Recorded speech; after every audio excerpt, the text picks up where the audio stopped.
Happy Sunday. Well, for those of you who are new here and don't know me, my name is Heather. I'm the music director here at the Sonoran Desert Center for Spiritual Living, and I welcome you all here. Happy Sunday to all of you, and let's stand and let's sing our opening song today. I am the thinker.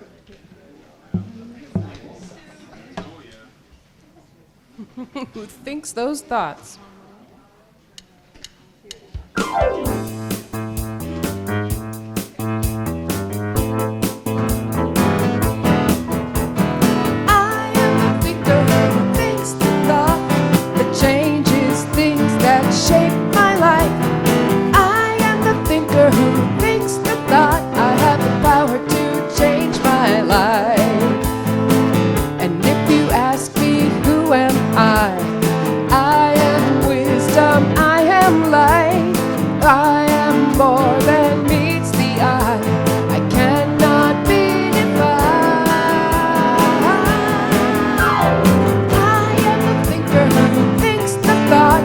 That changes things that shape my life.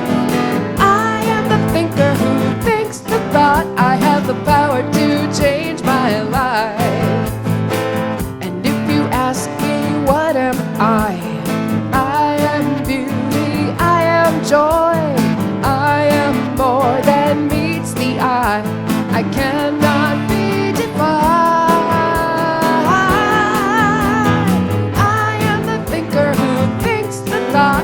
That changes things that shape my life.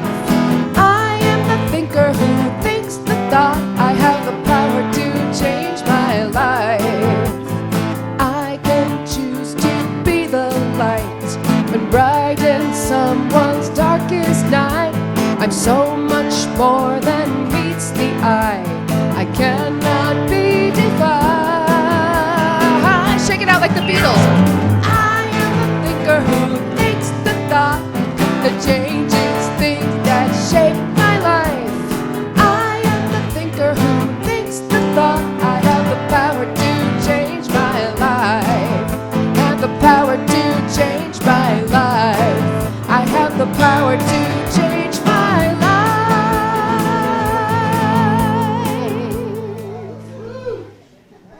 Now I'd like to welcome Amy for her, what is it, is it your first announcements today? My maiden voyage here. Hi all. Hello and good morning. My name is Amy Martell. Can you hear me okay? Oh, good. Okay. Hello, my name is Amy Martell, and I am your trustee on duty today. On behalf of Reverend Donna and the Board of Trustees, I am privileged to welcome you here to the Sonoran Desert Center for Spiritual Living. Whoever you are and wherever you are on your spiritual journey, you are truly welcome here. Here you will be validated, supported, and encouraged to be all that you are meant to be. Our vision statement is love in action every day in every way. We express this love by learning and living the principles of the science of mind. You will find your declaration of principles at the back of your program. Please join me now in reading them. I believe there is an infinite intelligence operating throughout the universe. I believe this intelligence expresses good. I believe this intelligence expresses as me. I believe through my conscious use of this power, I create my life as happy, healthy, and complete. And so it is. Do we have any first-time visitors? No? Yes. Would you like to be acknowledged? Oh, I love it. I love it. Good morning, and what is your name? I'm Vicki. Vicki? Good morning, Vicki. Where are you from, Vicki? From Washington. Well, it's so nice to have you with us.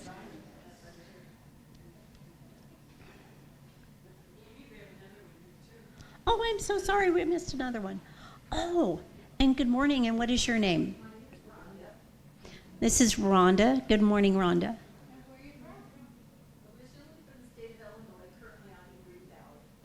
Originally from the state of Illinois and currently in Green Valley.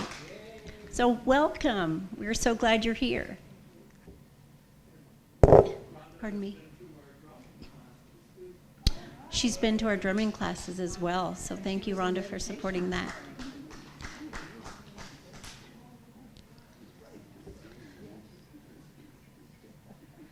All right. Well, we would also like to send out this we hope that you would like to stay after and get to know some of us. We are very glad that you are here, and we hope that you will come back again.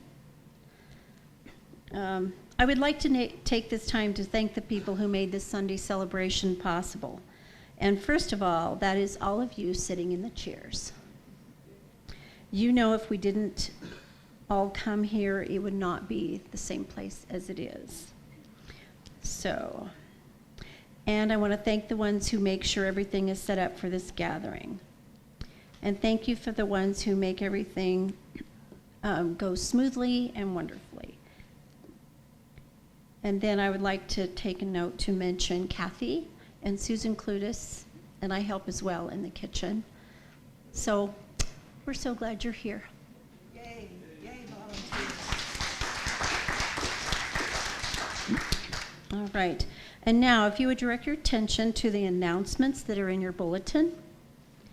And if you are watching online, please visit us at cslaz.org for your announcements and your events calendar.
If you're here joining us for the first time, I invite you to read along or chant along with us for the Namaste song on the first page inside your program.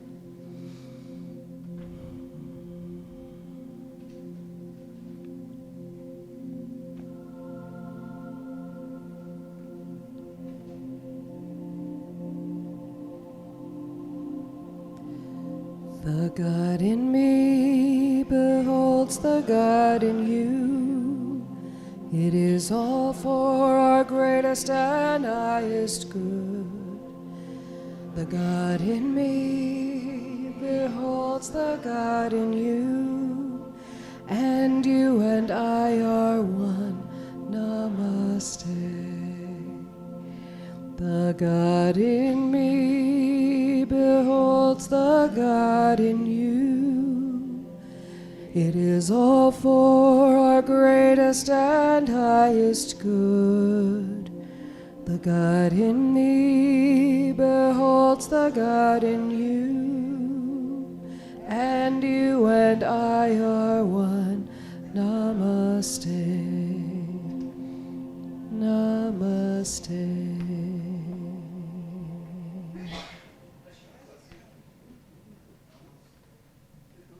bless you, whoever did that. Good morning.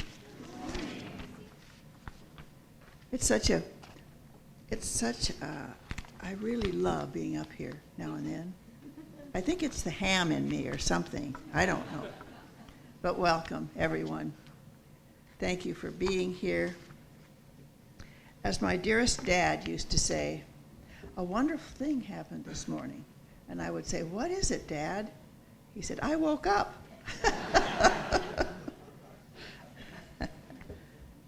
So I'm going to light this candle that represents the divine light that shines out of each and every one of you, that you carry out into our community and into the universe, into the rest of the world.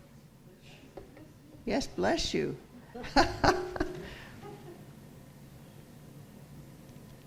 So you know we are the praying arm of the church. And it is our joy and privilege to pray for you. So no matter how large or how small your prayer request is, please fill it out, put it in the box, and come to me if you need something immediate.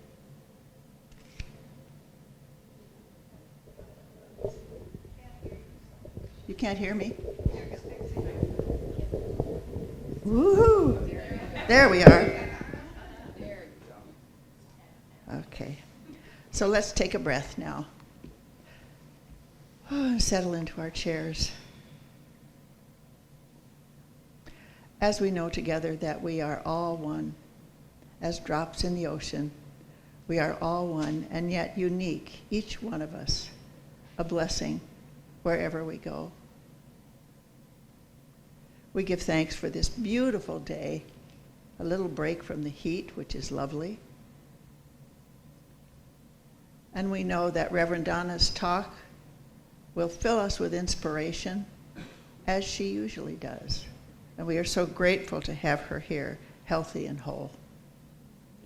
And so we wish that for each one of you, for love and joy and peace and beauty and prosperity. And so I release these words into the law that I know is perfect as we say together, and so it is. I got my talk today. Oh, one more thing. My brother's here. He declined coming to church. He's a farmer guy and he doesn't do church. So I'm sorry. I begged, but he wouldn't come. But as fate would have it, I forgot my talk. And he found it and brought it down to me. So when we came out of meditation, he was there. Thank you. So here's one from my brother. The farmer allows people to walk across his pasture anytime, free, but the bull charges.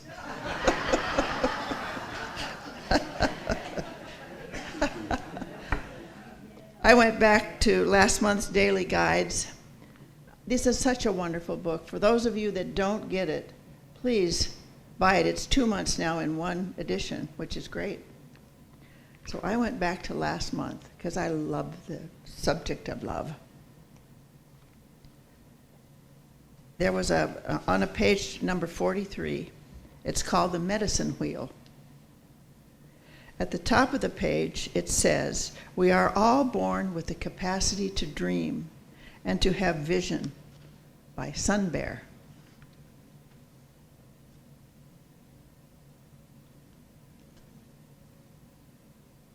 There's another quote here before we start the page called, a power greater than you are has put you here. Everyone has a place to fill in life. And the world has need of you now. By Ernest Holmes. On a book, he's written so many books. It's called Help for Today, page 142, in case you have it. For millennia, indigenous cultures have used the medicine wheel. I know Peter created one in your previous home. I hope you do maybe a smaller one in the one or in the new house that you choose. Okay, the medicine wheel to help foster harmony and health among a tribe or community. You enter the medicine wheel consciously, a sacred hoop marked by the 4 cardinal directions. It symbolizes a re-entering into the earth plane with an intention to dissolve mental separation and reunite heaven and earth within. Let's do the exercise today. I'm going to mention journaling, but that would be something you could take home and journal from this page. Okay. Let's do the exercise together, and I'm not going to rush. In your mind, step immediately to the south part of the wheel. You may want to close your eyes if you vision better that way. So immediately to the south part of the wheel. Reflect on how you cling to events from the past. Spend as much time as you need journaling about a former challenge, disappointment, or wound that still seems to weigh on you. Ask yourself if you gain anything by clinging to these events. What theme or identity would you have to untangle to feel free? Next, move into the west and notice what relationships drain your energy. How can you shift your time and involvement with anyone who doesn't feel compatible with your current vision of expansion?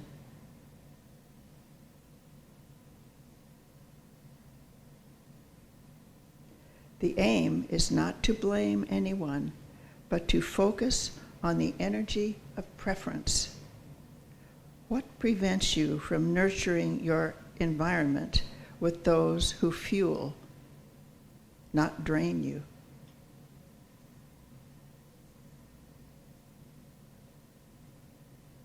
The next quadrant is the north, where you review your passion.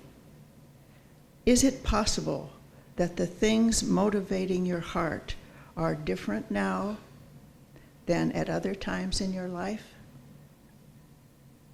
Ask, am I honoring my evolving heart, or have I ignored a creative calling by letting it sit on the back burner?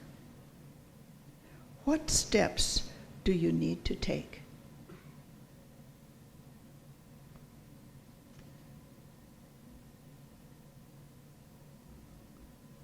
And we conclude in the east.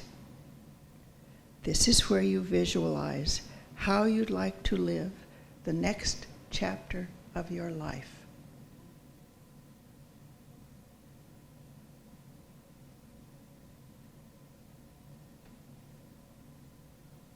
All right, we can come back into the room now. Thank you for participating. I thought it was quite lovely. And as usual, I'm an advocate of the Guide for Spiritual Living. Love. This was Love Out Loud, and this side was the paradox that we're in right now. So thank you for being here. It is always a joy to see you all. And we're getting bigger now that some of our birds are coming back. I love that. Oh, I have to share this. My friend in Scottsdale has a chest freezer out in her garage, and there's a bumper sticker on there that says, "So many snowbirds, so little freezer space." Okay, so with that, I say thank you for coming. Come and put your prayer request in, and I love you all.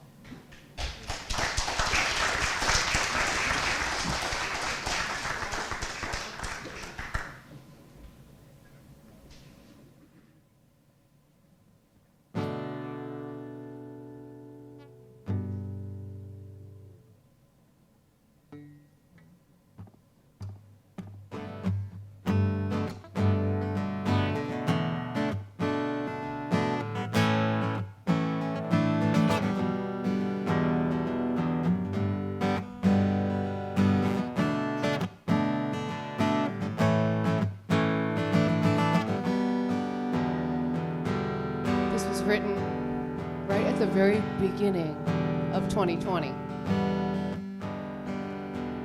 February 15th, I have 2020.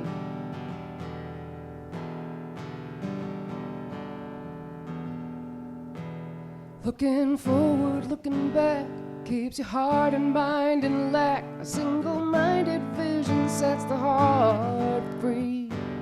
Busy hands, a busy mind. You don't think you have the time, but you find that if you close your eyes and breathe, like a butterfly embracing all its beauty, from a chrysalis of shame you will awake. Just be still and know that in that present moment, the universe will show you the right road to take. Don't miss your miracle. Don't miss your miracle. It all is possible if you trust and believe that miracles are made by you and me.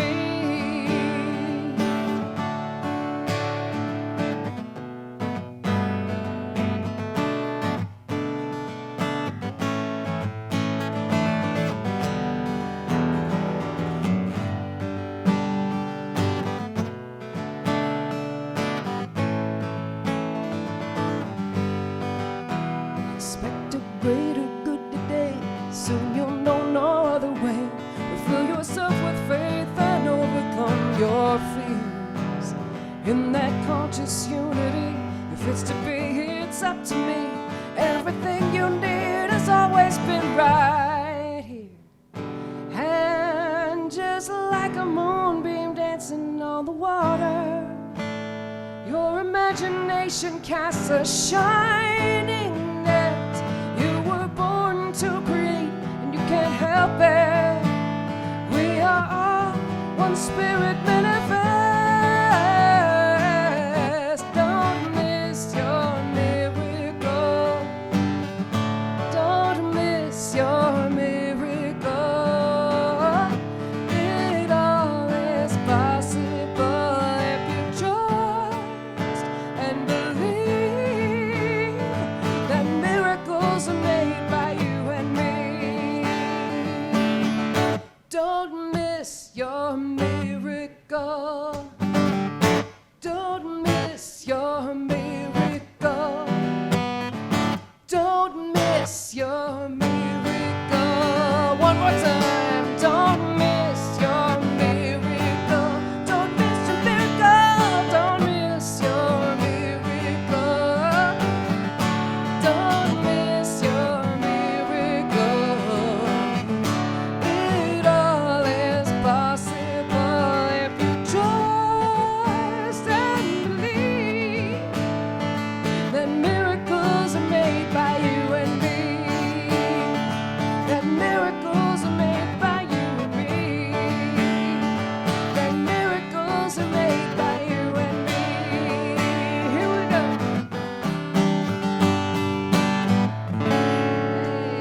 Hey, thanks for singing along.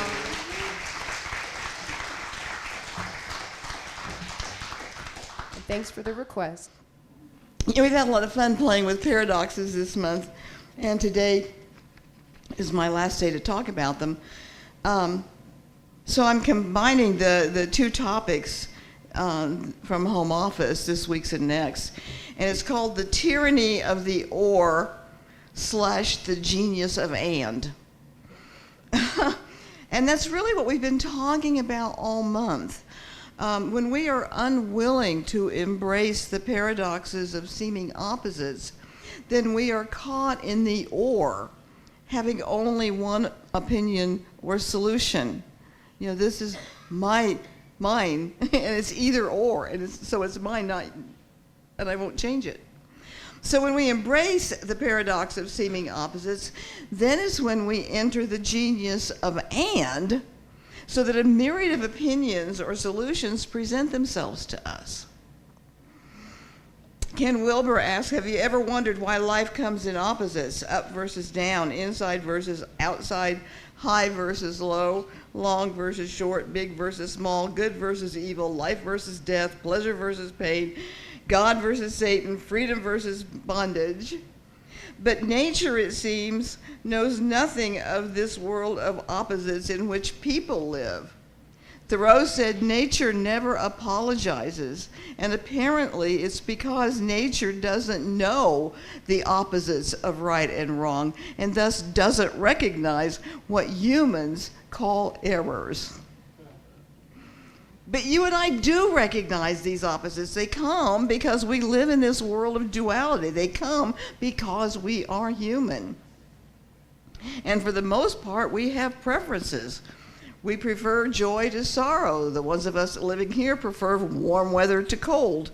We prefer contentment to chaos. And we tend to hold on to those preferences.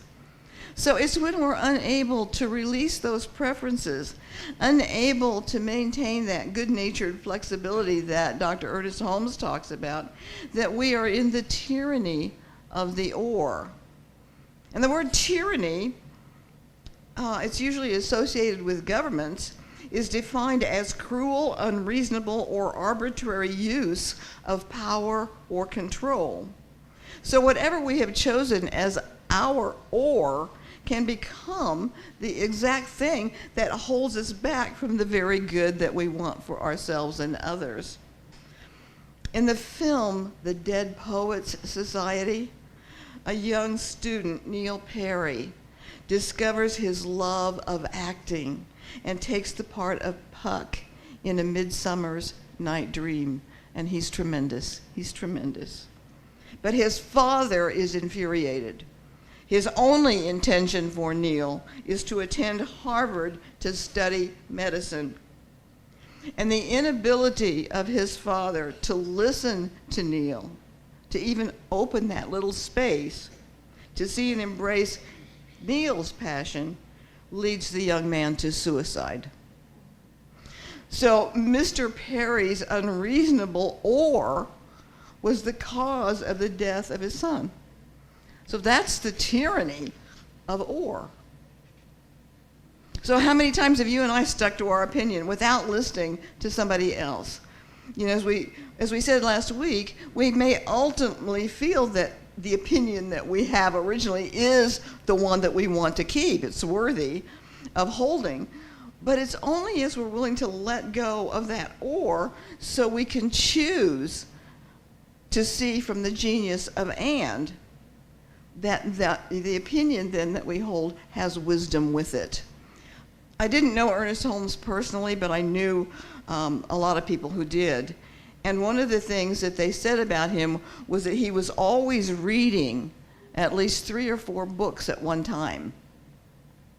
And the books often held opposing views. And he told one minister, I find out what one idea is, and then I find out what the opposing idea is, and then I ask myself, well, what do I think?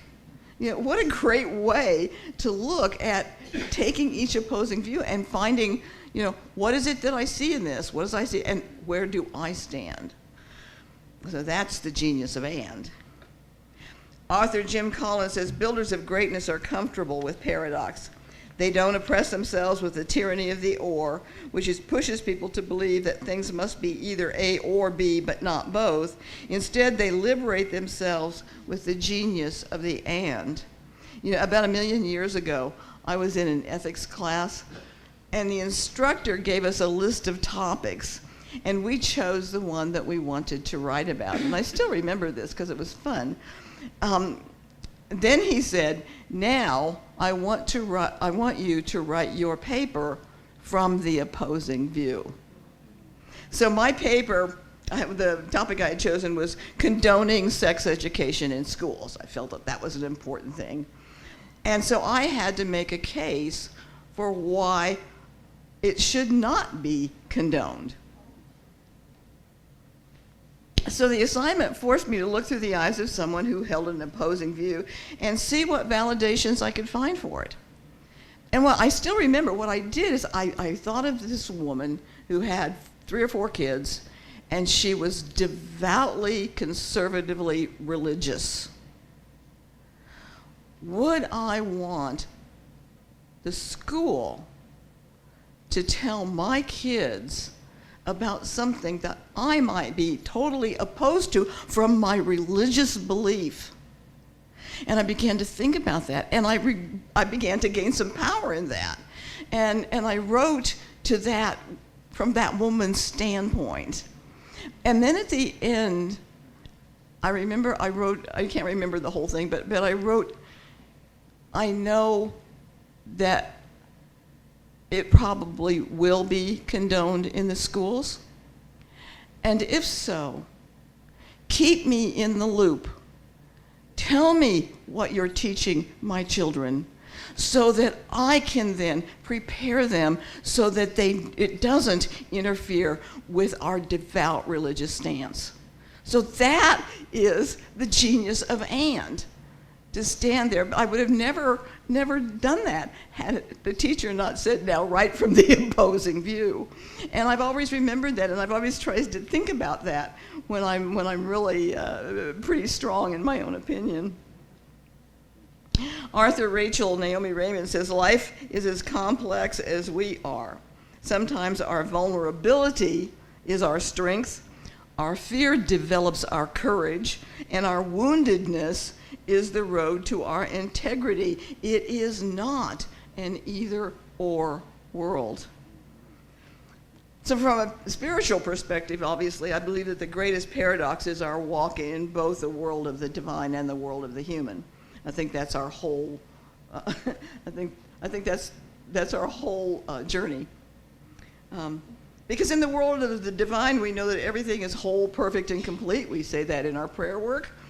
We know that this is the absolute truth of our being, and we are human, which means we must live in a world of duality, in a world that's governed by pairs of opposites. So our job then as human beings is to keep a bit of our focus on that divinity that we are so that we can flow in those fields of paradoxes and not hold on to anything too tightly. And that we can look at the discomfort that we may be feeling as a possible catalyst to our own good. You know, how many of us have gone through a dark night of the soul only to come out of it ever more enlightened than before it happened to us? I've heard it said that most people who are completely comfortable with life as it is will not seek our teaching. Rather, it is those who feel that something is missing, something's not right, that find us. So it truly is the discomfort that brings us to spiritual transformation. A powerful king asked his assembled wise men to help him with wise leadership, to find something that would keep him humble when times are going well, and to keep his faith when things appeared to be in crisis. The wise men thought long and hard and finally returned to the king, and they presented him with a ring engraved with the words, "This too shall pass." So as you and I learn to play with the paradox, we become familiar with this and way of living so that we can stay humble in good times and keep faith in our divinity when things are not going our way. And we're practicing that good nature flexibility, and we're embracing the idea of this too shall pass. And when this becomes a part of our thought process, part of the ideas we believe in, then when we are hit with something hard, we had a set of tools to deal with it. Ernest Holmes says, what is life in its broadest sense? It is the impartation of the Spirit in us, the source of everything we are or hope to be or have, and it gives in joy and without reservation, in complete abandonment. Everything in the universe lives only because it has a divine spark incarnated in it. And we might say this spark appears to have different degrees of expression. It makes the grass grow, the birds sing. It is the genius of the artist, the dance of the dancer, the message of Jesus, the conclusion that God is all there is, means that all that is God occupied. So these divine sparks, or what they call holy sparks, are like the spiritual fuel of creation, and nothing can exist or function anywhere in the universe without a holy spark. Isaac Luria, a 16th century Kabbalist mystic, he didn't dispute the creation story as told in Genesis, but like all of us at one time or another, he was plagued by the question, why is this wondrous, beautiful world so full of difficulty? And he believed that our creation story hinted at another and perhaps a deeper one.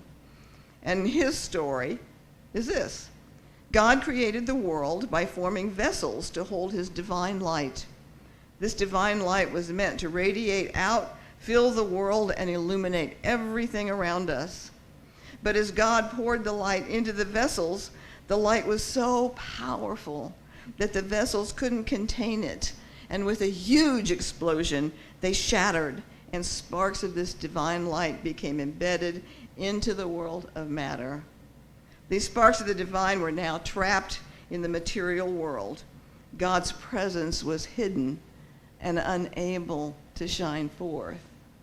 So it then became the task of all Jews, because they had been deemed the chosen ones, they had the responsibility of the Torah, to free these holy sparks. So in our study of the paradox, we can see that freeing holy sparks is not just for Jews. There is always that push-pull dance that accompanies any spiritual path. We all ask at some time, how do I reconcile living on this planet that seems so violent, so much in chaos, with my inner intuition that says God is love and love is the truth? So you and I can use this metaphor of raising holy sparks to help us resolve the paradox and to show us our role in revealing God's love, both in our life and in the world. According to the story, holy sparks are freed every time we praise, every time we do a good deed with love, every time we give, every time we forgive. And these sparks are not just released in us, but in everything and everyone that is touched by our participation. For example, if we pick up a hammer to build a home for someone who is homeless, that liberates the spark of holiness embedded in that hammer. If we take a piece of bread and say a blessing over it, expressing our thanks before we eat it, we free the holy sparks in that bread. So too with our relationships, compassion and love free the divine sparks between people. So the more we are aware of our role in raising holy sparks, the more enlightened we become. And the more enlightened we become, the more holy sparks we are capable of raising.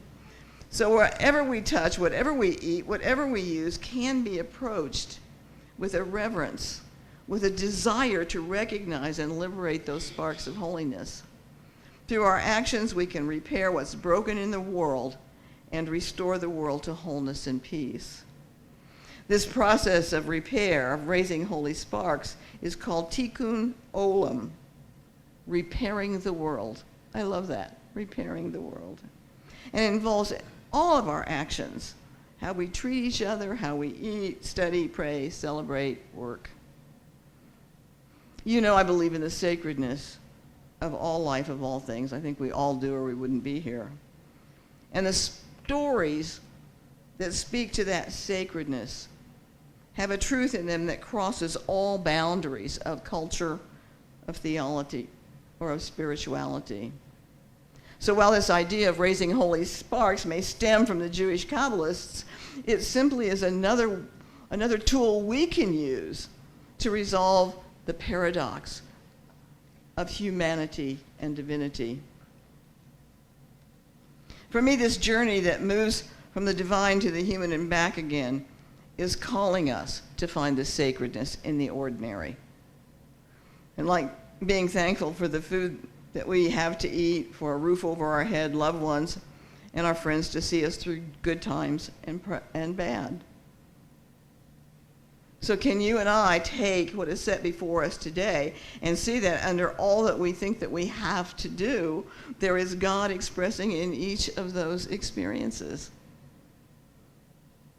Physician and author Lisa Rankin puts it really beautifully, talking about life.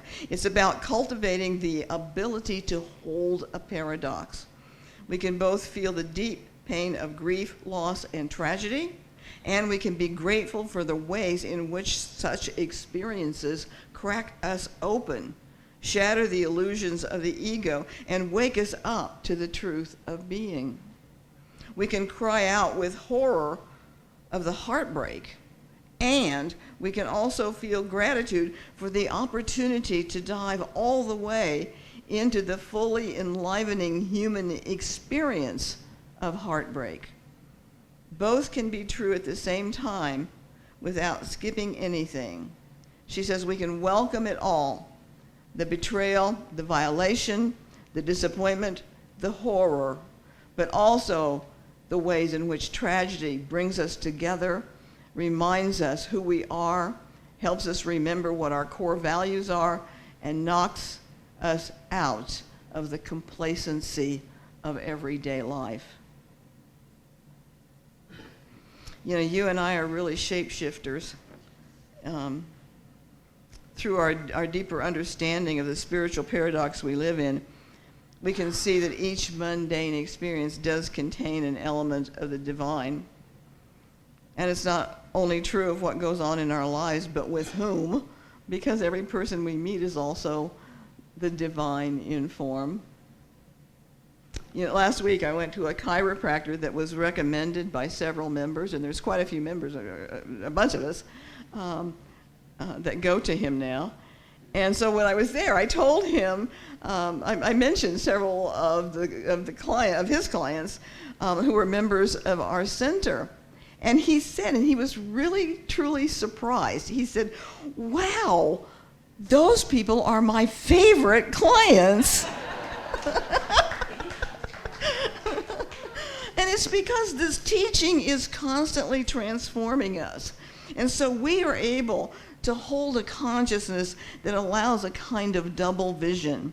We can see more than one reality at the same time, which gives a depth both to our experience and to our response to that experience. Because we can see the spark of divinity within everything, our responses tend to be more loving, more compassionate, and more joyful. And that's what that doctor was picking up on. So as you and I embrace the paradox in which we live, we freely release the tyranny of the or, seeing our way as the only one, and we embrace the genius of and, so that we can live life to its fullness, embracing the opposites, releasing the sparks of divinity everywhere we go. Thank you. Namaste.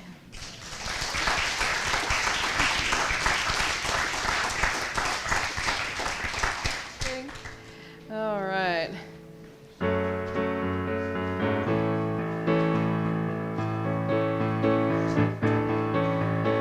I release and I let go. Let the Spirit run my life, and my heart is open wide. Yes, I'm only here for God. No more struggle, no more strife.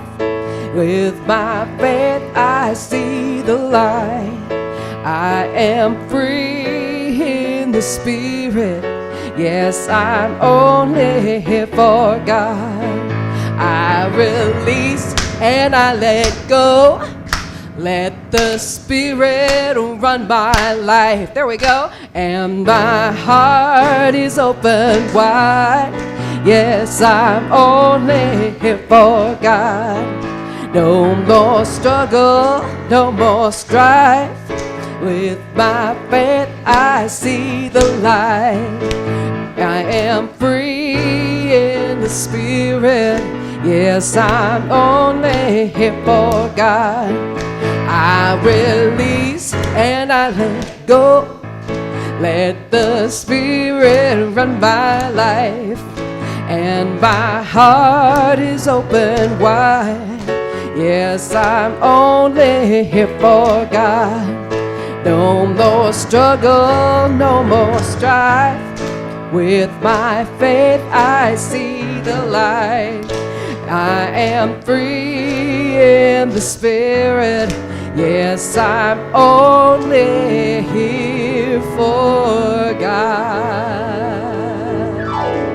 Thank you. We did that well. Okay, it's time for our offering, and I ask you to join me in our offering affirmation on the left-hand side of our bulletin. My gift goes forth to heal, prosper, and bless all that it touches. It is evidence of my conviction that God is the source and substance of my supply. I share generously of my good, knowing that it returns to me multiplied abundantly, and so it is.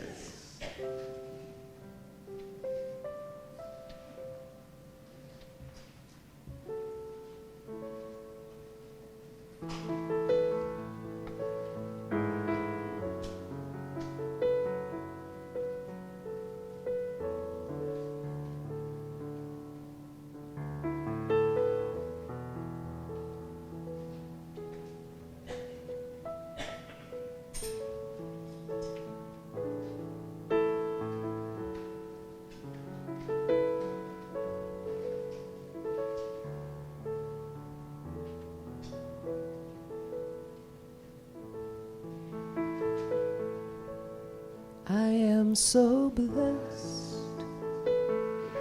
I am so blessed. I am so grateful for all that I have. I am so blessed. I am so blessed.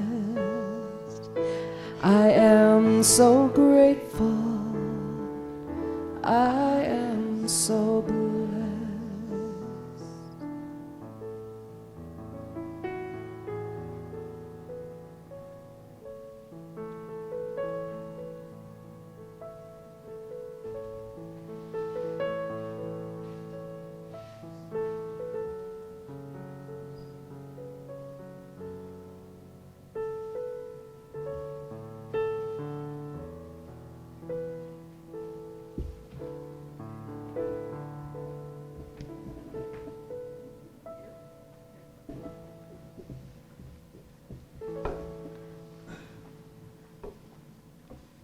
And we do thank each and every one of you for your generosity that allows us to be a beneficial presence, not only in our center, but in our community as well.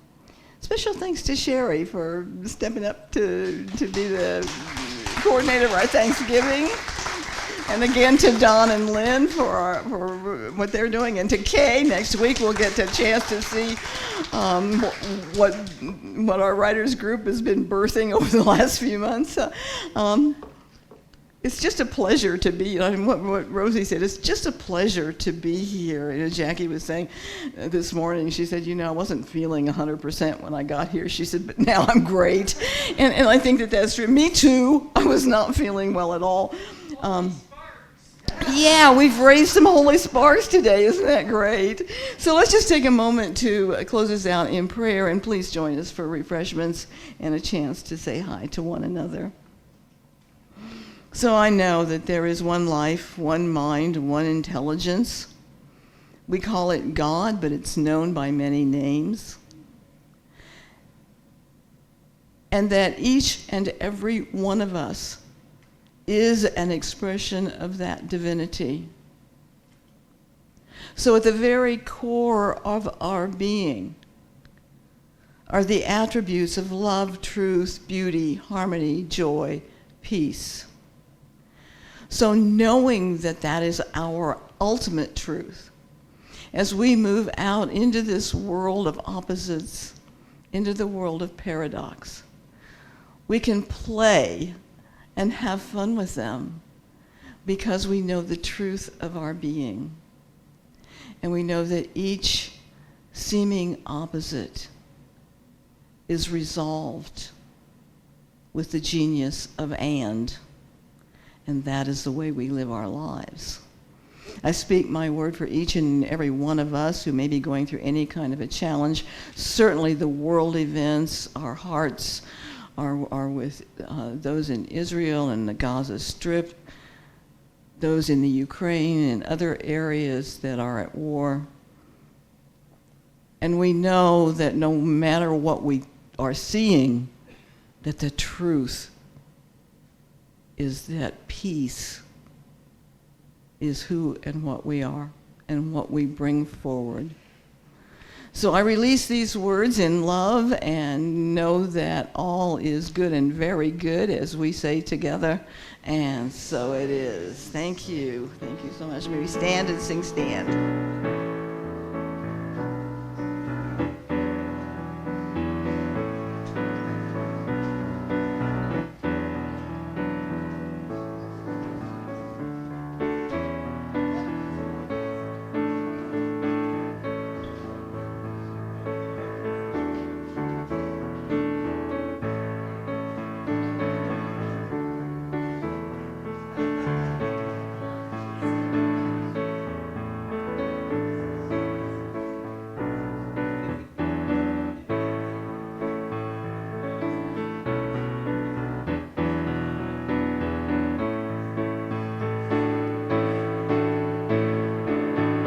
Let there be peace. I am a stand for peace. Let there be love. I am a stand for love. Let there be joy. I am a stand for joy. We are making a new world now. So let there be peace.